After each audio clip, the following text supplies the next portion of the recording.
जनताको प्रश्न जनताकै प्रतिनिधिलाई। कार्यक्रम जनप्रतिनिधि।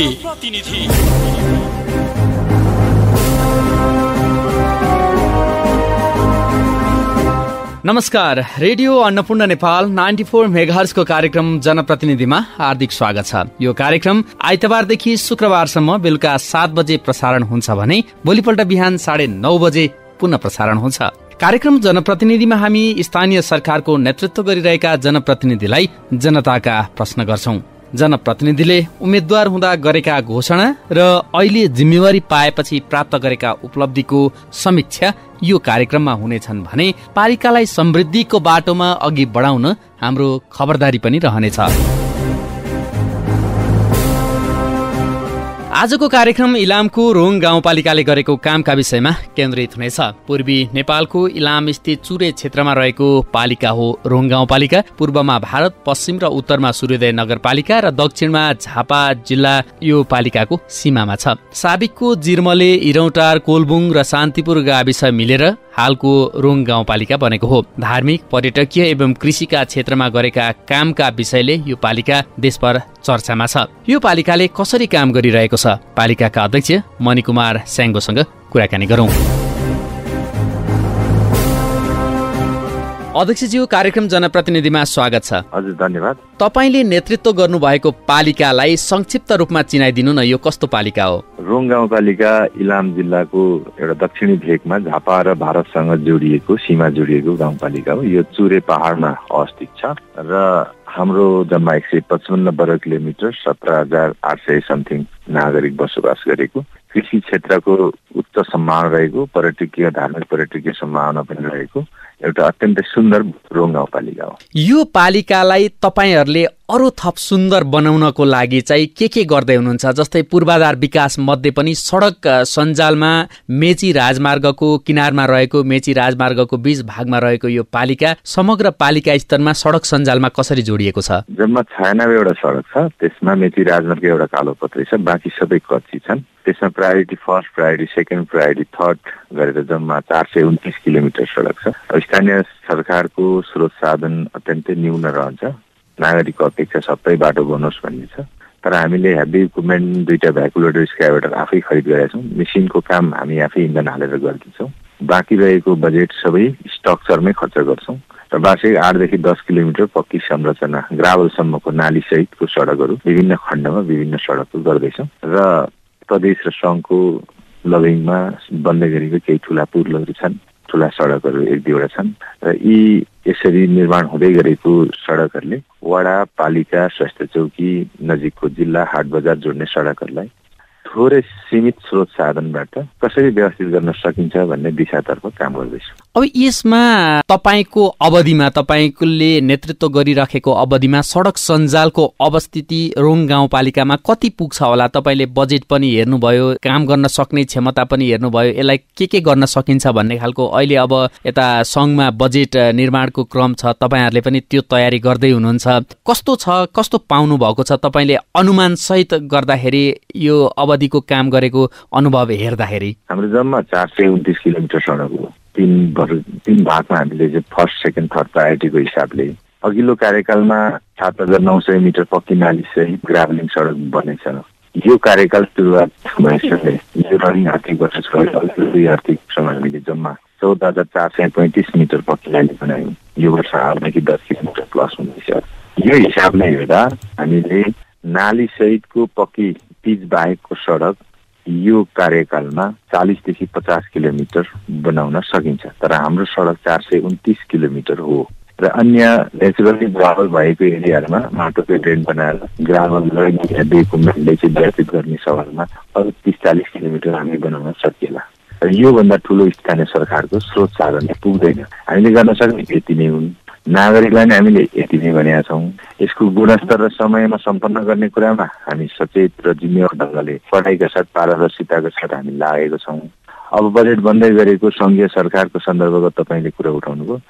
सङ्घ सरकारको बजेट दिगो विकासको लक्ष्य अनुसार, सङ्घीयताको मर्मभावना अनुसार विनियोजन हुने भए स्थानीय तहका प्रमुख उपप्रमुखहरू बजेट निर्माणको बेलामा काठमाडौँ धाएर 5-7 दिन 10 दिन बसेर विभिन्न चाहिँ मन्त्रालय धाउनु पर्ने परिस्थिति थिएनन्। अब सङ्घीय बजेटहरू विशेष गरेर पहुँचको भरमा टोटल देशको पूर्वाधारको बजेटको 50% 8वटा जिल्लामा जान्छन्, बाँकी रहेका 50% 70वटा जति जिल्लामा बाँडिने हो। त्यसकारणले गर्दा माथिको सङ्घीय सरकारबाट 2टा ठुला सडक बनियो भने बाँकी सडकमा ग्राभलिङ समेतको व्यवस्थापन स्थानीय तहले पनि गर्न सक्छ, प्रदेशको सपोर्ट लिन सक्छ।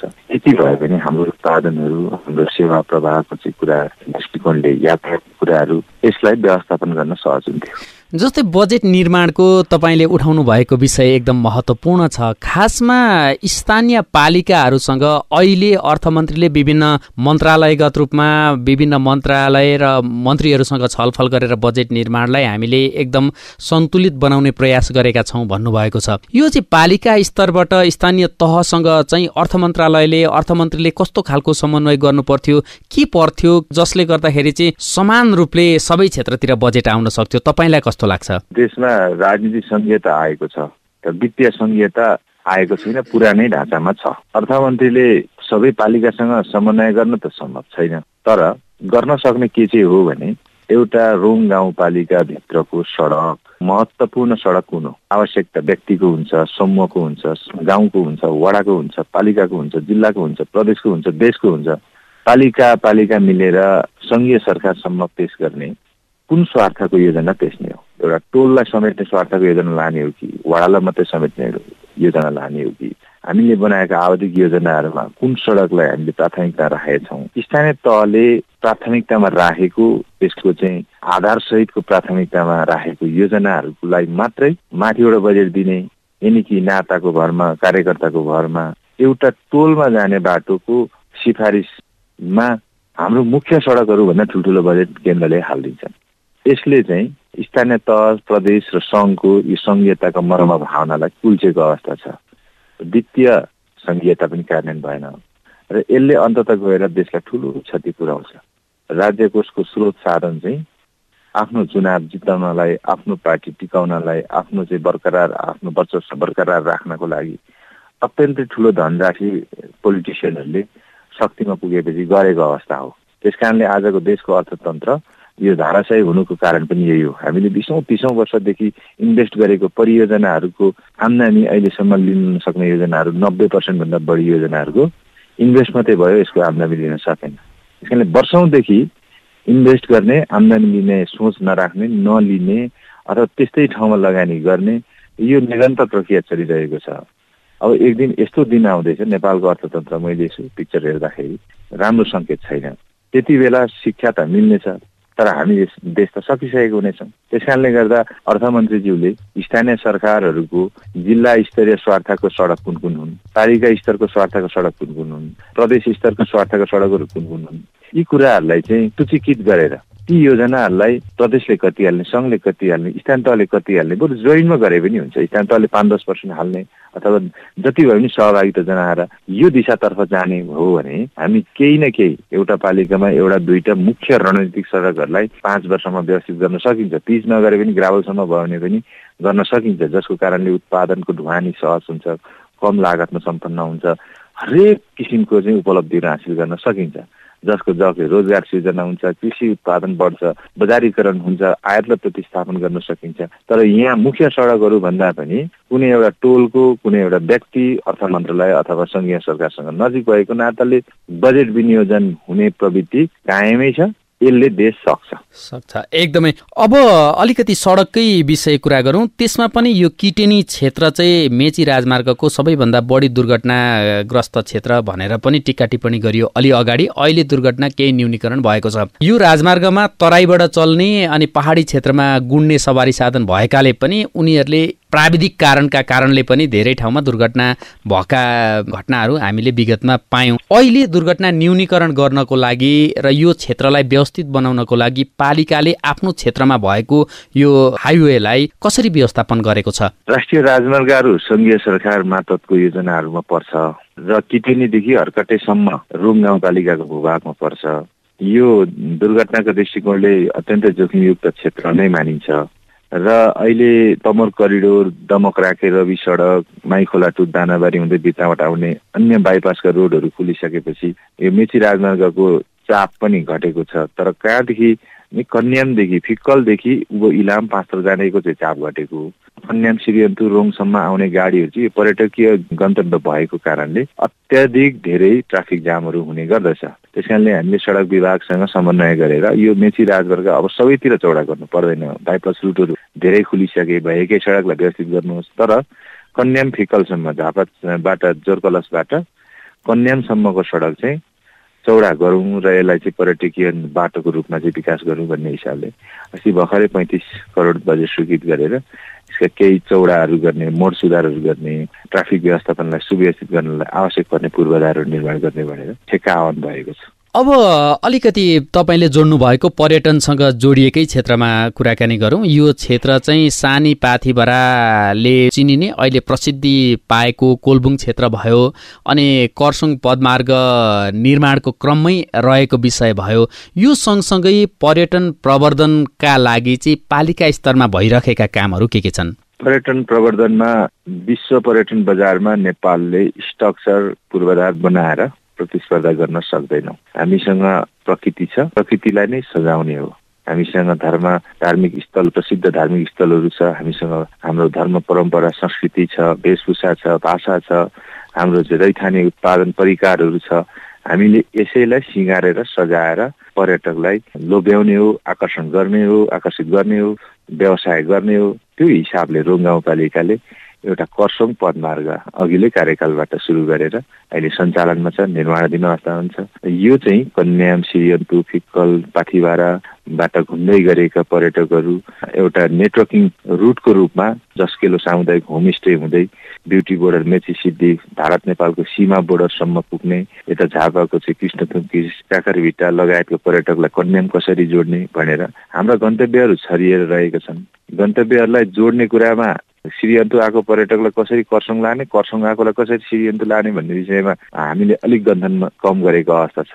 त्यसकारणले यो परियोजनाले छरिएर रहेको गन्तव्यहरूलाई जोड्दै त्यहाँका चाहिँ पर्यटकीय सम्भावना भएको ठाउँहरूको उजागर गर्दै किसानको उत्पादनको लागि चाहिँ बिक्री वितरणमा चाहिँ सहजता ल्याउनको लागि होमस्टे जस्ता व्यवस्थापन गरेर कर्सोङको काम गरिरहेछौँ भने सँगैमा किरात पार्क, चिसापानी डाँडामा किरात पार्कहरूको चाहिँ प्रवर्धन गरेका छौँ र हामीले निर्माण गर्दै गर्दा जतिसक्दो धेरै कम लागतमा सिँगार्न सकिने, प्रकृतिलाई अझै थप सिँगारेर चाहिँ प्रकृतिसँग रमाउने पर्यटकहरूलाई कसरी तान्न सकिन्छ भन्ने हिसाबले काम गरेका छौँ। सँगैमा पाथिभरा त हाम्रो मुटु भइहाल्यो, उचाइको हिसाबले पनि रोमको सबैभन्दा अग्लो डाँडामा छ, आस्थाको हिसाबले पनि यो आस्थाको धरोहर हो, आम्दानीको हिसाबले पनि गाउँपालिकाको 66% आम्दानी पाथिभरा मन्दिरबाट हुन्छ। हामी अघिल्लो यो कार्यकालमा आउँदै गर्दा गाउँपालिका आम्दानी 72 लाख थियो भने अहिले पाथिभराकै सहयोगमा 2.5 करोड वार्षिक आम्दानी पुर्याएको छौँ। हाम्रो लक्ष्य 5 करोडको छ र यो हिसाबले पाथिभरा मन्दिर पनि वार्षिक 3 लाखभन्दा बढी भक्तजन आउनुहुन्छ। त्यसमा 60% भारतीय पर्यटक छ। त्यो हिसाबले आएका पर्यटकलाई हाम्रो कृषि उत्पादनहरूसँग कसरी जोड्ने, आएका 60-70%ले हाम्रो कोसेली कसरी किनेर लाने बनाउने भन्ने विषयतर्फ रोङ गाउँपालिकाले पर्यटनको पूर्वाधारको सवालमा होटल व्यवसायलाई कसरी प्रमोट गर्ने, होमस्टेलाई कसरी व्यवस्थित गर्ने, सार्वजनिक यातायातलाई कसरी व्यवस्थित गर्ने, किसानको उत्पादनलाई ब्रान्डिङ प्याकेजिङ गरेर पर्यटकसँग कसरी जोड्ने, यी सबै कुरालाई दिगो विकासको हिसाबले हामीले काम गरिरहेका छौँ। यसमा चाहिँ कोशी प्रदेशले कोशी भ्रमण प्रवर्धन वर्ष भनेर पनि 2082लाई घोषणा गरेर प्रवर्धनका काम गरिराखेको छ। अहिले यो कार्यक्रम जारी छ। यो अभियानसँग चाहिँ, यो कार्यक्रमसँग चाहिँ हाम्रो पालिका कसरी जोडिएको छ? कोशी प्रदेश नेपालकै पर्यटकीय गन्तव्यको दृष्टिकोणले एउटा महत्त्वपूर्ण पहिलो प्रदेश नै मानिन्छ। कोशी प्रदेशमा जति गन्तव्यहरू छन् अन्य प्रदेशमा यति धेरै गन्तव्यहरू छैन। कोशी प्रदेशले जुन हिसाबले भ्रमण वर्षको आयोजना गरेको छ यो अत्यन्तै राम्रो छ। कोशी प्रदेशको भ्रमण वर्षको आयोजनामा व्यवहारिक हिसाबले पनि प्लान बनाएको छ। क्याचमेन्ट एरिया जस्तै वेस्ट बेङ्गाल भयो, बिहार भयो, सिक्किम भयो, भुटान भयो, बङ्गलादेश भयो, यो क्याचमेन्ट एरियाको पपुलेसनलाई कसरी नेपाल कोशी प्रदेशमा भित्राउने भन्ने हिसाबले जुन हिसाबले तयारी गरेको छ यो अत्यन्तै राम्रो हो। नेपालले चाहिँ उता अस्ट्रेलिया, सिङ्गापुर, मलेसियातिरको पर्यटक ल्याउनलाई उता विज्ञापन गर्छ, तर हामीसँग छिमेकी राष्ट्र यति ठुलो पपुलेसन भएको कन्ट्री छ, त्यहाँ कम प्राथमिकता राखेको देखिन्छ। त्यस कारणले कोशी प्रदेशले अत्यन्तै राम्रो योजना बनाएर सबै पालिकाहरूसँग अत्यन्तै राम्रो समन्वयका साथ कोशी प्रदेशले अहिले व्यवस्थापन अगाडि बढाएको छ र हरेक पालिकाहरूलाई विशेष गरेर इलामको रोङ, सूर्योदय, सन्दकपुर, माइजोकमा इलाम नगरपालिकाहरू भनेको अत्यन्तै पर्यटनको हिसाबले सम्भावना भएको पालिकाहरू भएकोले सबै पालिकालाई वार्षिक रूपमा यो एक वर्ष के गतिविधि गर्ने भन्ने हिसाबले तयारी गर्नुहोस्, हाम्रो तर्फबाट आवश्यक बजेटहरू सहयोग गर्छौँ भनेर उहाँले वचन पनि दिनुभएको छ र त्यो अनुसारको तयारी प्रदेशले राम्रो ढङ्गले समन्वय गरेको छ। अब स्थानीयको व्यवसाय पेसासँग जोडिएको कुराकानी गरौँ। रोङ गाउँपालिकाका स्थानीयको मुख्य पेसा व्यवसाय के हो? मुख्य पेसा कृषि नै हो। यसलाई प्रवर्धनका लागि, यसलाई व्यवस्थापनको लागि, कृषिबाट किसानको आय स्रोत बढाउनको लागि चाहिँ त्यसलाई टेवा दिनको लागि पालिकाले कस्ता काम गरेको छ? आवश्यक व्यवस्थापकीय पूर्वाधार तयारी पहिलो प्राथमिकता हो। जस्तै देशमा कृषिमा लगानी नभएको होइन, भएकै हो, तर आधार तयार नगरिकन गरेको लगानी त्यो डोकोमा दुध दुई जस्तै हो। त्यस कारणले हामीले उत्पादन, प्रशोधन र बजार 3 खण्डी नीति अँगालेका छौँ। किसानहरूको जिम्मा उत्पादन गर्ने हो। हामीसँग सबै साना किसान छन्। उत्पादित वस्तु गुणस्तरीय, परिमाणमा र निरन्तर हुनुपर्छ। क्वालिटी, क्वान्टिटी र कन्टिन्यू, यति 3टा कुरा किसानले नै मेन्टेन गर्ने हो। तर हामीसँग किसान कोही अल्छे छ, कोही गफाडी छ, कोही नेता छन्। खास किसान ऊ बारीमै व्यस्त छ, सरकारले दिने सेवा सुविधाहरूमा उनीहरू जोडिन आउन पनि सकेको अवस्था छैन। उनीहरूलाई सामान्य तालिमको ज्ञान समेत छैन। उनीहरूको आफ्नो माटो कस्तो छ, माटोमा हुनुपर्ने प्राङ्गारिक तत्त्वहरू के हुन् र त्यसलाई चाहिँ माटोलाई चाहिँ पुनः उर्वर शक्ति भित्र ल्याउनको लागि के गर्नुपर्छ भन्ने ज्ञान छैन। त्यसैले हामीले किसानभित्रको पनि गुरु किसान कानुनै बनाएर निश्चित मापदण्ड किसानलाई गुरु किसानको रूपमा टेकअप गर्ने र गुरु किसानलाई आवश्यक तालिम, ज्ञान, सिप, प्रविधि सङ्घ, प्रदेश, स्थानीय तह र विकास साझेदार संस्था मार्फत किसानलाई प्रवर्धन गर्नको लागि आधार तयार गरेर हामी अगाडि बढेको अवस्था छ। किसान कृषि क्षेत्रमा उत्पादनमा, प्रशोधनमा विशेष सन्धान लगेर एक वडा एक उद्योग स्थापना गर्ने उद्देश्यले एउटा उद्योग चैत 7 गते उद्घाटन गरिसक्यौँ। अर्को 2टा वडामा 2टा उद्योग यो असारमा सम्पन्न हुनेछ। किसानको उत्पादन त्यो प्रशोधन उद्योग सहकारीले व्यवस्थापन गर्नेछ र ती उद्योगमा आफ्नो सदस्य किसानहरूले उत्पादन गरेको वस्तुले मूल्य पाइन्जेल बजार बेच्ने, नपाएको परिस्थितिमा सस्तो भएको अथवा नपोसाउने परिस्थितिमा सहकारीले खरिद गरेर त्यसलाई प्रशोधन गरी मूल्य र समय परिवर्तन, स्वरूप परिवर्तन गरेर बजारीकरण, ब्रान्डिङ, प्याकेजिङ गर्ने उद्देश्यले प्रशोधनको काम गरिरहेका छौँ। त्यसमा पहिलो प्रडक्ट हाम्रो गुन्द्रुक हो, सिस्नु हो, करेला हो, बेसार, घिउ, मह, छुर्पी, चिया आदि यस्ता उत्पादन हामीसँग ड्रायर प्लान्टहरू, ठुल्ठुलो प्लान्टहरू बनायौँ। यो हिसाबले उनीहरूको मूल्य श्रृङ्खला वृद्धि, भ्यालु चेन्जको बाटोमा काम गरेको छौँ र बजार भनेको निजी क्षेत्रले नै गर्ने हो। निजी क्षेत्रलाई बजारमा कसरी जोडेर, कसरी चाहिँ बजार पोलिसी तयार गर्ने, उपभोक्ता सचेतनाका कुराहरू, विज्ञापनका कुराहरू, हामीले उत्पादनमा ठुलो इन्भेस्ट गर्छौँ तर बजारमा इन्भेस्ट नगरेको कारणले गर्दा आज बजारमा समस्या भयो। उत्पादनको जति च्यालेन्ज हो त्योभन्दा डबल च्यालेन्ज मार्केटमा छ। मार्केट निर्दयी छ, एकदमै कठोर छ। बजारमा चाहिँ बिचरा गाउँका गरिब किसानले उत्पादन गरेको 2 रुपियाँ बढी दिउँला भन्ने भावनाको हाम्रो सचेत उपभोक्ता छैन। जहाँ राम्रो छ देखिन्छ आँखाले हेर्दा, चाहे चाइनाको, चाहे भारतको, चाहे मलेसियाको, आँखाले हेर्दा राम्रो देखिने वस्तु उपभोक्ताले खरिद गर्ने गर्दछ। त्यस कारणले गर्दा उपभोग्य जीवनशैलीमा परिवर्तन ल्याउनु, स्वदेशी उत्पादन उपभोग गरौँ भन्ने हिसाबले उपभोक्ता सचेतनाको बाटोमा काम गर्नु, यो 3टा पिलरलाई हामीले काम आधार बनाएर हामी अगाडि बढेको अवस्था छ। र सङ्घ, प्रदेश र स्थानीय सरकार 3नै तहको अस्ति चैत 7 गते सङ्घीय मन्त्री, कृषि मन्त्री, प्रदेशको कृषि मन्त्री सहित रोङ गाउँपालिकाबाट विशाल कार्यक्रमको बिचमा राम्रो छलफल भएको छ र यो मोडललाई सफल पार्नको लागि सङ्घ र प्रदेशले आवश्यक बजेट हामीलाई उपलब्ध गराइदिनुहोस्। भयो यति उपलब्ध भने हामी परिणाम दिन्छौँ र यो मोडल सक्सेस भयो भने देशभरि कार्यान्वयन लानुहोस्। आजको स्थिति भनेको चाहिँ कृषि क्षेत्रको लगानी नभएको होइन, भएको हो। तर फर्केर हेर्नु जाँदा त्यही किसान लगानी अनुदान पाएकै किसानले सरकारलाई गाली गरिरहेको अवस्था छ। यसमा हामी प्राविधिक रूपमा हामी चुकेका छौँ।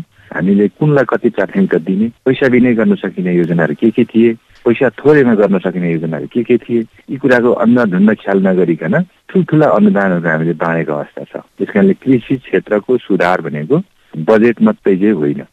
यसमा किसान जिम्मेवार हुनुपर्छ, अनुशासित हुनुपर्छ, सरकार जिम्मेवार हुनुपर्छ, नीति नियम त्यो किसिमको बनाउनुपर्छ, उपभोक्ता जिम्मेवार हुनुपर्छ, स्वदेशी उत्पादन उपभोग गरौँ र बजार व्यवसायहरू पनि जिम्मेवार हुनुपर्छ। यी सबैको सफलता, सकारात्मक सक्रिय सहभागिताले कृषि क्षेत्रको सफलता हुने हो। त्यसकारणले गर्दा सरकारले बजेट पर्याप्त दियो भन्दैमा कृषि सफल हुने स्थिति देख्दिनँ म। एउटा मैले भिडियो हेरेको थिएँ सामाजिक सञ्जालमा, तपाईँले 1 करोड पाउनु भयो भने के गर्नुहुन्छ भन्दा म चाउमिन खान्छु भनेर एउटाले इन्टरभ्यू दिएको थियो, खुब भाइरल भयो। एकदमै ट्रोल पनि भइरहेको अहिलेको परिस्थिति कृषि क्षेत्रको बजेट कसैले पाए 2 करोड 10 करोड 5 करोड भने उही चाउमिन खान्छु भन्ने योजनाहरू मात्रै हामीसँग छ।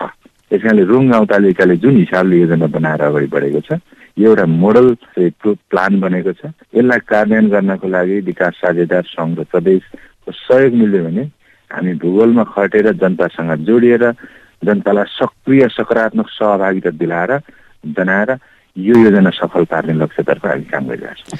अब अन्तिममा पुगेका छौँ हामी। शिक्षा र स्वास्थ्यको क्षेत्रमा चाहिँ रोङ गाउँपालिका कस्तो अवस्थितिमा छ, के गर्नुभएको छ, सुधारका योजना के छन्? स्वास्थ्यमा ठुलो काम गर्न सकिँदैन। संविधानले पनि स्थानीय तहलाई व्यवस्थापकीय कामको जिम्मेवारी दिएको छ, प्राथमिक उपचारको जिम्मेवारी दिएको छ, आधारभूत स्वास्थ्यको जिम्मेवारी दिएको छ। त्यसैले हामीले गर्न सक्ने कानुनले निर्देश गरेको सेवा प्रवाहलाई चुस्त राख्छौँ। सेवा प्रवाहको चाहिँ 35वटा सूचकको आधारमा इलाममा पहिलो पालिका पनि हामी भयौँ। यो रह्यो सेवा प्रवाहको कुरा। किडनी ड्यामेज भएका, क्यान्सर लागेका, मुटुको अपरेसन गर्नुपर्ने पेसेन्टहरू स्थानीय तहले गर्न पनि सक्दैन र गर्छौँ पनि भनेको छैन। त्यसको लागि प्रदेश र सङ्घ सरकारतिर हामीले गर्ने सिफारिसहरू, हामीले गर्ने सहयोग समन्वय व्यक्तिगत रूपमा गाउँपालिका तर्फबाट निरन्तर गरेका छौँ। र सँगैमा अर्को चाहिँ रोग लाग्न नदिनको लागि आहार विहार जीवनशैली, हाम्रो चाहिँ विषादी न्यूनीकरण लगायतको पाटोमा दिगो ढङ्गले हामीले काम गरेका छौँ। हामीले विषादी न्यूनीकरणको लागि करिब 1 करोड लागत मौरी व्यवसायमा हामीले इन्भेस्ट गरेका छौँ। मौरी किसानले पालिसके पछाडि विषादी प्रयोग आफैमा हटेर जाँदो रहेछ। जहाँ मौरी खेती हुन्छ त्यहाँ विषादी रहित खेती छ भन्ने हामीले बुझेको हुन्छ। विषादीको कारणले लाग्ने गृह रोगहरू, मुटुको, क्यान्सरको, किडनीको इत्यादि समस्याहरू अहिले अत्यन्तै धेरै मात्रामा प्रतिशत बढेको अवस्था छ। यसलाई दिगो हिसाबले समाधान गर्नको लागि विषादी न्यूनीकरण हो। त्यसैले हामीले मौरीको कामहरू गरिरहेका छौँ। योगा व्यायामसँग जोडेर चाहिँ नागरिकलाई स्वस्थ जीवनशैली अपनाउनको लागि हामीले विभिन्न कार्यक्रमहरू गरेका छौँ। अर्को चाहिँ तेस्रो चाहिँ रोग लाग्ने पूर्वै अथवा रोग लागेको समयमै, सुरुवाती समयमै शिविर मार्फत पहिचान गरी उनीहरूलाई रोगको नियन्त्रणको तर्फ हामीले चाहिँ उन्मुख राखेका छौँ। विभिन्न शिविरहरू सञ्चालन गर्छौँ।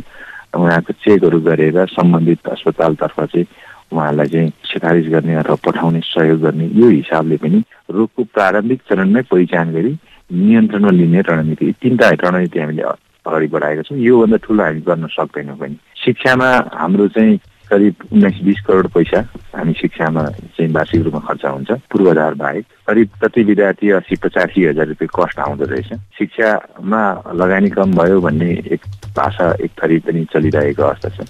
कसैले सुविधा कम भयो भनेर आन्दोलन पनि अहिले चलिरहेको अवस्था छ। तर शिक्षाभित्र पैसा बिनै गर्न सकिने व्यवस्थापकीय पक्षहरू धेरै छन्। हामी शिक्षालाई, विद्यालयलाई एउटा दक्ष जनशक्ति उत्पादनको एउटा फ्याक्ट्रीको रूपमा मान्न सकिन्छ र त्यो फ्याक्ट्रीको सञ्चालकहरू भनेको शिक्षकहरू नै हो। प्रविधिले अहिले फर्को मारेर यस्तो अवस्थामा आइपुगेको अवस्था छ, तर हामीसँग भएका जनशक्तिहरूलाई प्रविधि मैत्री बनाउन सकेको अवस्था छैन। त्यसकारणले योग्य शिक्षक बनाउनको लागि रोङ गाउँपालिकामा अनिवार्य कम्प्युटर जानेको हुनुपर्ने, सिलेबस पास गरेर हामीले पढाएर परीक्षा लिएर हामीसँग भएको जनशक्तिलाई दक्ष बनायौँ। आज रोङ गाउँपालिकाको हरेक शिक्षक प्रविधि मैत्री छ भनेर हामी भन्न सक्ने अवस्थामा चाहिँ पुग्यौँ। शिक्षकलाई अनुशासित, जिम्मेवार र योग्य बनाएर विद्यार्थीसँग डिजिटल प्लेटफर्ममा जोडेर प्रविधि मैत्री शिक्षा दिने भन्ने हिसाबले शिक्षकतर्फ त्यो गरेका छौँ। र शिक्षाको गुणस्तर खस्किनुको पछाडि शिक्षक मात्रै हो कारण भनेर जुन एकलौटी आरोप लागेको छ, मनोवैज्ञानिक हिसाबले शिक्षकहरूलाई गाह्रो पनि बनेको छ, निराश पनि छ। सबै शिक्षक गलत छैनन् र सबै शिक्षक राम्रा पनि छैनन्। त्यसैले नराम्रालाई गुण दोषको आधारमा कारबाही, दण्ड, सजायको प्रबन्ध मिलाउनु जरुरी छ अनि राम्रोलाई प्रोत्साहन गर्न जरुरी छ। शिक्षाको गुणस्तर खस्किनुमा अभिभावकको ठुलो हात रहन्छ। अभिभावक जिम्मेवार छैनन्, वातावरण दिँदैनन्, त्यहाँको संस्कार दिँदैन, न्युट्रिसनको कुराहरू, बाल स्याहार पोषणको कुराहरूमा चाहिँ ख्याल गर्दैन। अनि मेरो छोराको अङ्क मात्रै चाहियो भनेर जुन हिसाबले शिक्षकलाई आरोप लगाएर चलेका छन्, त्यसमा जिम्मेवार बनाउनु, अभिभावकलाई जिम्मेवार बनाउनलाई महिनामा एक दिन अभिभावक शिक्षा अनिवार्य लागू गरेका छौँ।